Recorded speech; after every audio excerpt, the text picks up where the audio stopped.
এই বস্তুটো সকলোৱে চিনি পায়। এই বস্তুটো হ'ল ফিটকিৰি। যেতিয়া প্ৰথমতে পুৰুষসকলে ছেভিং কৰিছিলে তেতিয়া ফিটকিৰি ব্যৱহাৰ কৰিছিলে এণ্টিছেপ্টিক হিচাপে। আজি মই ফিটকিৰি 6টা মেজিকেল উপায় লৈ আহিছোঁ, যিকেইটা ব্যৱহাৰ কৰি আপোনালোকে নিজৰ ঘৰখন ভাল কৰিব পাৰিব। যেতিয়া আপোনাৰ ঘৰত বাস্তুৰ প্ৰব্লেম হৈ আছে, এটুকুৰা ফিটকিৰি আপুনি চিচাৰ এটা বাউলত থৈ ঘৰৰ মেইন দুৱাৰ মুখত থৈ দিব, তেতিয়া বাস্তুটো বহুত পৰিমাণে আপোনাৰ কাটি যাব। আৰু এই ফিটকিৰিয়ে মাৰ্ক কৰি ৰিপ্ৰেজেণ্ট কৰে।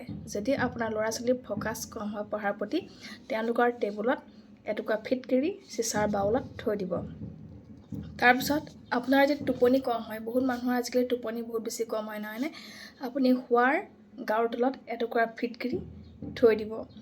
আৰু আপুনি নতুন যদি গাড়ী লয়, সেই গাড়ীখনৰ নজৰ আঁতৰাবলৈ হ'লে আপোনালোকে এটুকুৰা ফিটকিৰি গাড়ীটোত থৈ দিব পাৰে। আৰু প্ৰতি মাহে মাহে আপোনালোকে চেঞ্জ কৰি থাকিব। এতিয়া নজৰ বুলি কওঁতে আৰু এটা কথা কওঁ যে আজিকালি বহুত বেছি ল'ৰা ছোৱালীৰ নজৰ লাগে বা ইভিল আই বেছি হয়।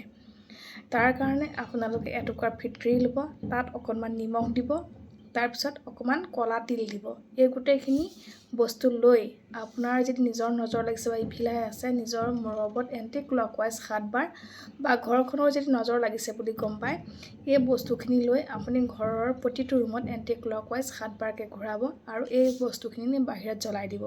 যিমান বেয়া নজৰ হওক বা যিমান বেয়া ইভিল আই হওক, অতি সোনকালে আঁতৰি যাব। কৰি চাব।